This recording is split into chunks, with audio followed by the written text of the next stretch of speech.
ছবি, আর গল্পটা হচ্ছে প্রচলিত গল্প, তাই তো? কেউ লেখেনি, কোনো লেখকের নাম আছে? এই গল্পটা অনেক দিন ধরে চলে আসছে, ঠিক আছে? চলো, অনেক অনেক দিন আগের কথা। সেই কালে আমাদের দেশে ছিল ঘন বন। আমরা তখন বনের ধারে এক গায়ে থাকতাম, চাষ করতাম, বনে শিকার করতাম। সে ছিল বড় সুখের দিন। কোথায় হারিয়ে গেল সেসব সুখের দিন?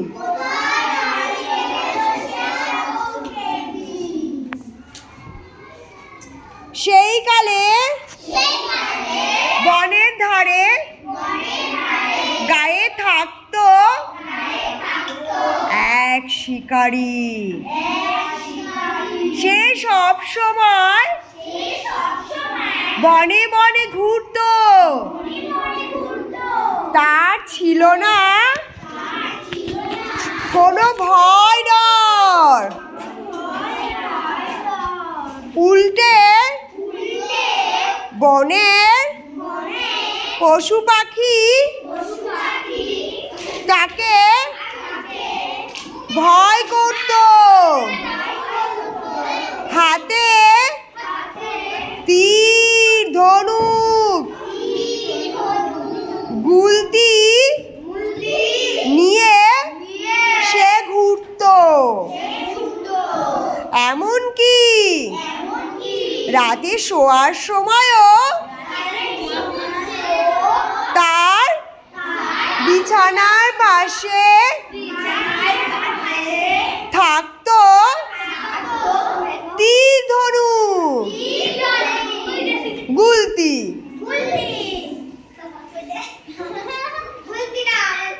তোমার কি বুঝতে অসুবিধা হচ্ছে? তুমি বইয়ের দিকে তাকাও। তোমাকে তো দেয়ালের দিকে তাকাতে বলা হয়নি। তুমি কেন তো কি সুন্দর করছে। হ্যাঁ, তুমি যেটা পারো না, শোনো, তুমি যেটা পারো না সেটা অন্য কেউ করলে হাসতে হয় না। ও কত সুন্দর করে এক্সপ্লেন করছে বলো তো। তুমি তো বইটা মুখ দিয়েও পড়ছো না, ও তো হাত, পা, মাথা, মন, চোখ সব কিছু দিয়ে পড়ছে, আর তুমি শুধু ওর দিকেই তাকিয়ে আছো। হ্যাঁ,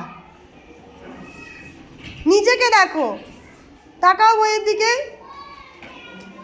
পারলে অন্যের থেকে কিছু শেখো, কাউকে নিয়ে হেসো না।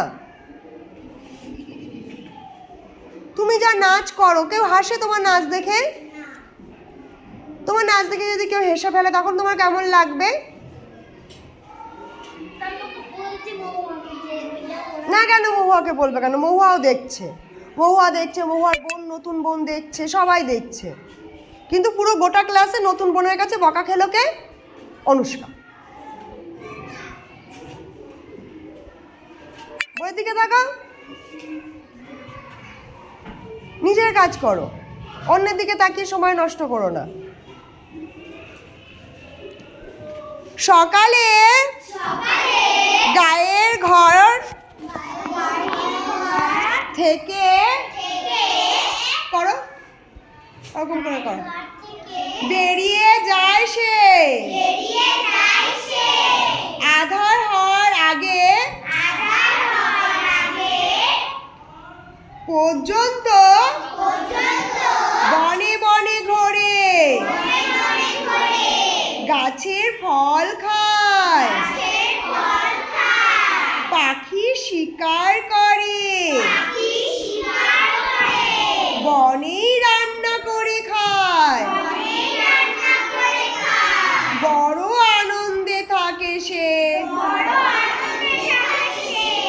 এমনি করে একদিন এক বাঘের সঙ্গে দেখা হলো।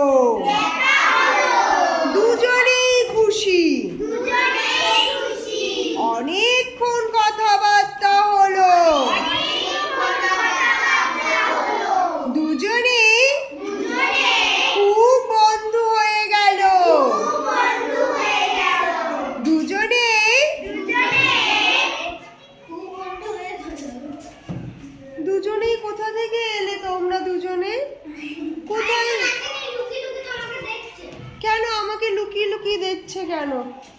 চারজনে কোথায় গেছিলে?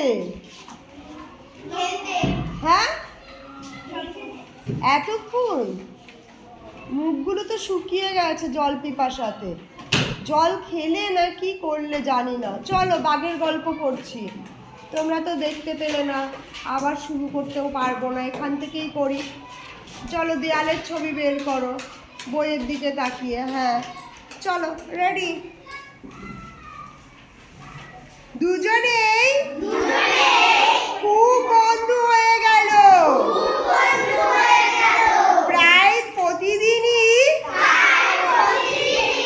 দেখা হয়। খুব ভাব দুজনের। একদিন শিকারী বলল, বন্ধু অনেক দিন হয়ে গেল, দুজনে খুব বন্ধু হয়ে গেলাম। তাহলে চলো একদিন আমার বাড়িতে, আমার ভালো লাগবে। বাঘ বলল, এ আর এমন কি,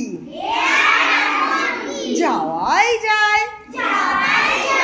চলো এখনই যাই, বন্ধুর বাড়ি যাব, তাতে আর আপত্তি কি। দুজনে রওনা দিল বনের পথে। বন পেরিয়ে মাঠ, মাঠের পাশে ফসলের জমি, তার পাশেই শিকারীর বাড়ি। ছোট্ট দেয়াল পেরিয়ে তারা ঘরে ঢুকলো। ঝিপঝাপ পরিষ্কার সুন্দর ঘর, চোখ জড়িয়ে যায়। বাঘ ঘরে ঢুকে মাটির ঠান্ডা মেঝে বসে পড়ল। আহ কি আরাম! শিকারী লোটায় করে পুকুরের ঠান্ডা জল এনে দিল। বাঘ জিভ দিয়ে চেটে চেটে লোটার জল কি করলো?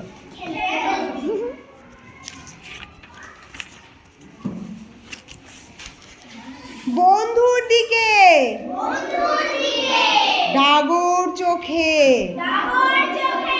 চেয়ে রইল। বাঘ হঠাৎ চোখ ফিরিয়ে ঘরের দেয়ালে একটা হাতে আঁকা ছবি দেখতে পেল। উঠে ছবির কাছে গেল, দেখলো একজন মানুষ শিকারী দাঁড়িয়ে রয়েছে। তার হাতে তীর ধনুক, আর মাটিতে শুয়ে রয়েছে একটা বাঘ। শিকারী পাখা চারটা আমাদের ঠান্ডা লাগছে।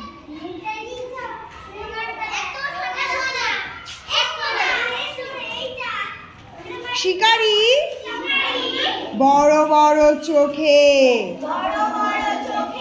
তাকিয়ে রয়েছে, যেন মনে হচ্ছে বিরাট।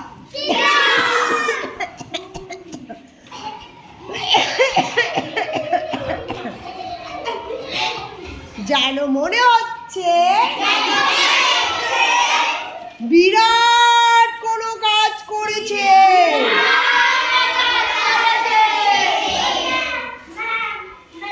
শিকারী খুব মজা পেয়েছে। বলল আমার ঠাকুর দাদা মস্ত শিকারী ছিল। দেখো তিনি বিশাল বাঘ।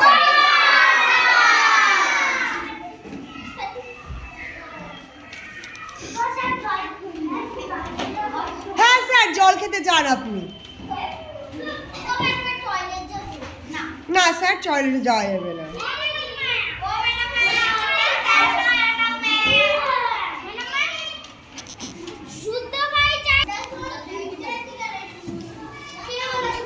দেখো তিনি কেমন বিশাল বাঘ মেরে পায়ের তলায় রেখে দিয়েছেন।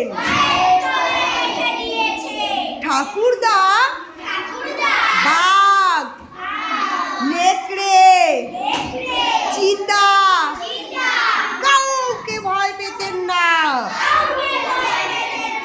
মস্ত শিকারী ছিলেন। আমার বাবাও মস্ত শিকারী ছিলেন। আমিও তাই। বাঘ হাই তুলে বলল, ও ছবিটা কে এঁকেছে?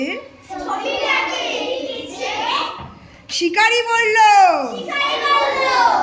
আমার বাবা এঁকেছে। তিনি শুধু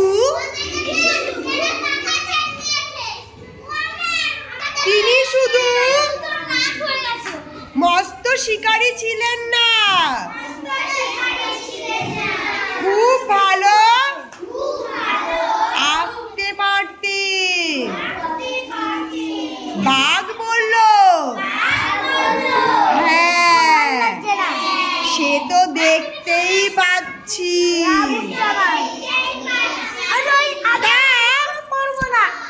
এটা কি মানুষের আঁকা? শিকারী বলল, কি যে বলো বন্ধু, আমার বাবা তো মানুষই ছিলেন। আমার বাবা তিনি মানুষ ছাড়া আর কি হবে? বাঘ গোপের ফাঁকে মুচকি হাসে, বলল, ছবিটা যদি বাঘ আঁকতো তাহলে অন্যরকম হতো। বোঝা গেল? বাঘ আঁকলে ছবি কেমন হতো? অন্যরকম কেমন? ইয়েস, দেওয়ালিনা গুড অ্যান্সার করেছে। একটা কি দেওয়ালিনার জন্য হাততালি হয়ে যাক। গুড। নাও এবার প্রশ্নটা বের করো, প্রশ্নটা লেখো।